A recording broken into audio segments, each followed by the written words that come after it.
Good morning and thanks for joining us for breakfast this morning. My name is Nyamgul Agaji. Today on the show we'll be looking at the prediction that petrol prices will drop as local refineries will start. Nigeria's business confidence hits 4 months high in March. That's also a report that got to us and would like to x-ray this morning.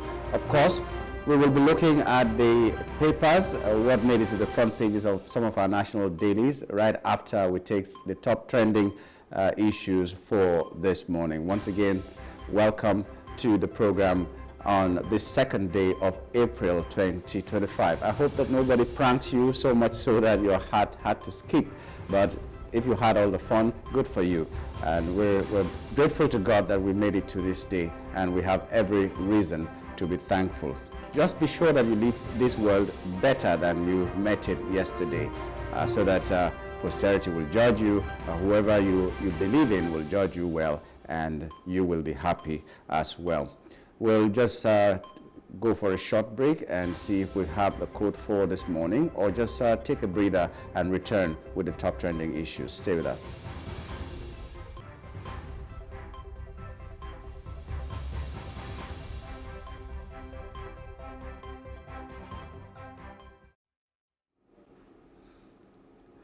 Health is a relationship between you and your body. That's the quote for this morning by Terry Guillemets.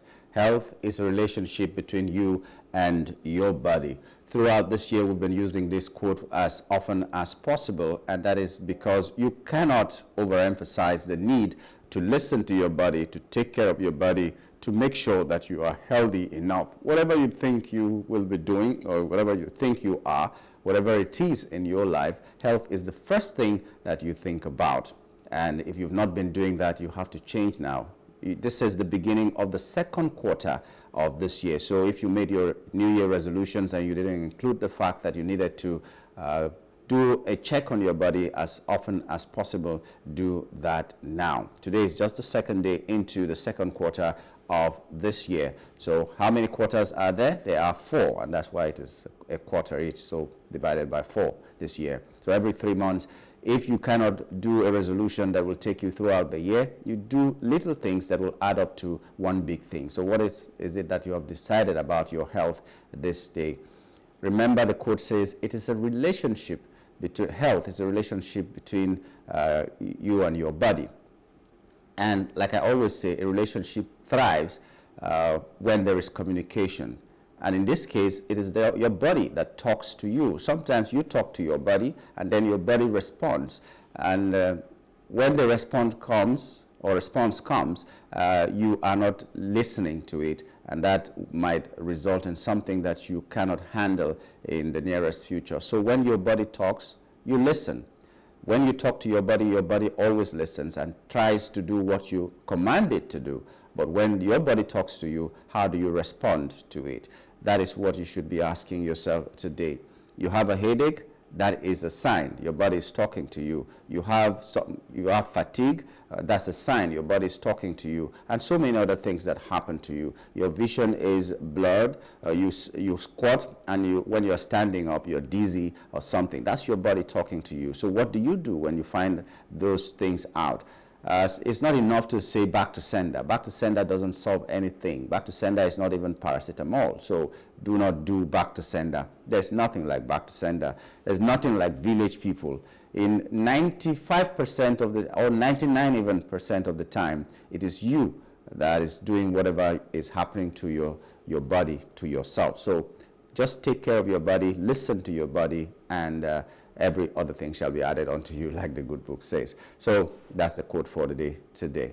So we'll move straight on to the top trending issues for this morning. Natasha Akpoti-Uduaghan of Kogi Central has urged Nigerians to hold Senate President Godswill Akpabio, Kogi State Governor Ahmed Ododo, and his predecessor Yahaya Bello responsible if she or her supporters face any attacks.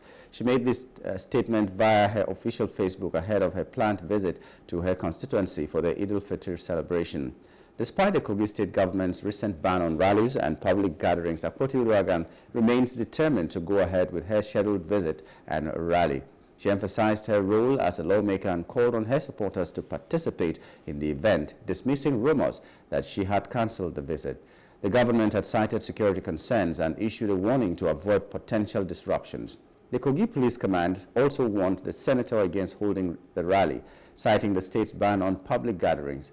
Despite these warnings, videos showing hundreds of Akpoti-Uduaghan supporters preparing for her return have circulated on social media, showing growing anticipation for the event.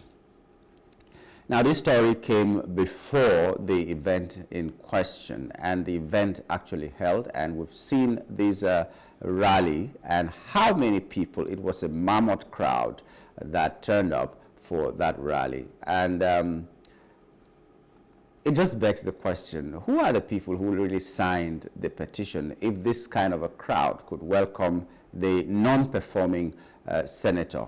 You know, this is not taking sides. But we saw this kind of a thing during the election, 2023 election, for that she was contesting to be senator from the Central Senatorial District of Kogi State. We saw the same thing that is playing out here when the last governor was in power, Yahya Bello was in power, and the announcement or the news was that there was a security concern when there was going to be an election. And we remember that a road was dug, a road leading to her senatorial district that connects that senatorial district to other places was cut. Vehicles couldn't pass, nothing could happen there, and the governor's excuse was that there was security concern and he needed to do that road and all the things that he said. But what a lot of people were saying was that that was done in a bid to make sure that nobody comes out to vote for Natasha Akpoti. Whether it is true or it is a lie, things don't just add up. Things are not adding up. Things didn't add up then, and they do not add up now. Now, a senator says she's going home, back home to where she comes from, and you're saying there's security concerns. And that means that the security operatives or the agencies have heard some things. They've had some intelligence and all that. And if you have intelligence, that means that that is the problem half solved, which means you know the people that are likely to foment the trouble. You know where they want to bring that trouble to. You know how they want to do that trouble. That is the intelligence that you have had. And no arrest was made.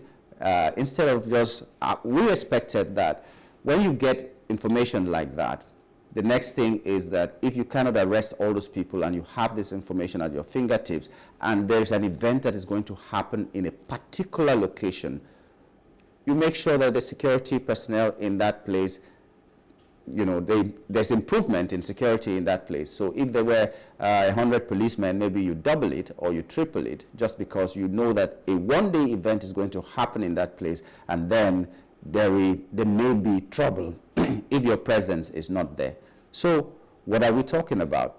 So if we have a security situation and you have the information, why not do the needful instead of stopping somebody? So the news reaching us was that the police and every other person who may have been brought there to stop Natasha Akpoti were waiting somewhere. And guess what? She flew in with a chopper and dropped at the venue. And this mammoth crowd was there to welcome her. Now, she made some very, very strong accusations against the Senate president and the sitting governor, and even the governor that handed over to Ododo, Yahya Bello. And those allegations are not confirmed yet, but they are very heavy. And if the people that are mentioned are innocent, they should sue her. They should bring her to book. If she's talking too much and there is evidence that she's lying in every of these things that she's saying, bring her to book. Take her to court, bring your evidences, and make sure that she is jailed. One of the things she said was that the recall was sponsored, and she mentioned names.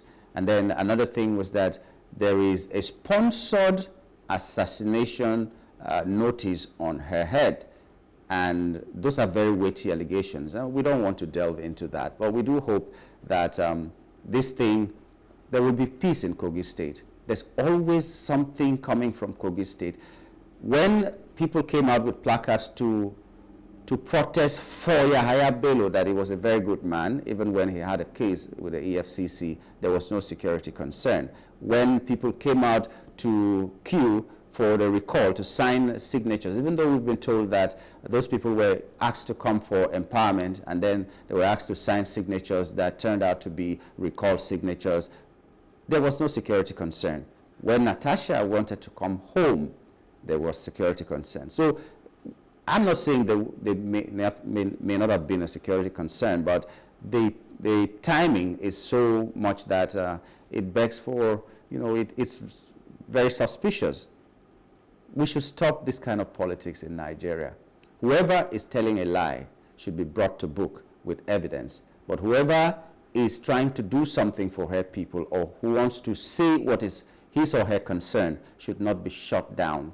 That is what we're asking for. That is democracy. Democracy is not roads. Democracy is not building bridges. Democracy is not building schools. Democracy is not in infrastructure. I keep saying that. Democracy is having the right to be heard, having the right to have an opinion in how things are done, how you are being governed, how things are run in your country. That's democracy. So when I hear people say dividends of democracy, I just wonder what you're talking about.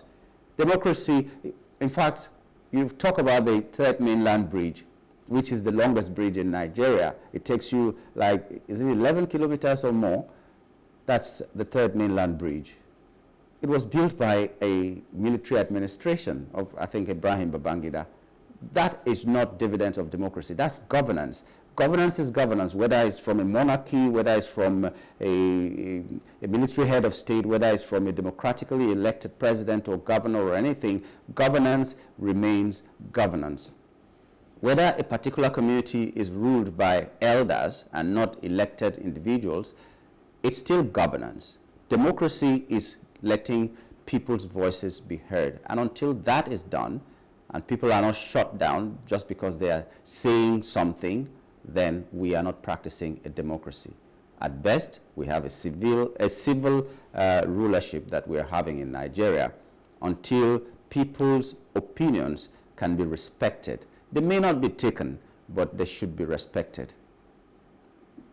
Anyway, welcome home, Natasha Akpoti, and we do hope that there will be no trouble in Kogi Central just because you came back home.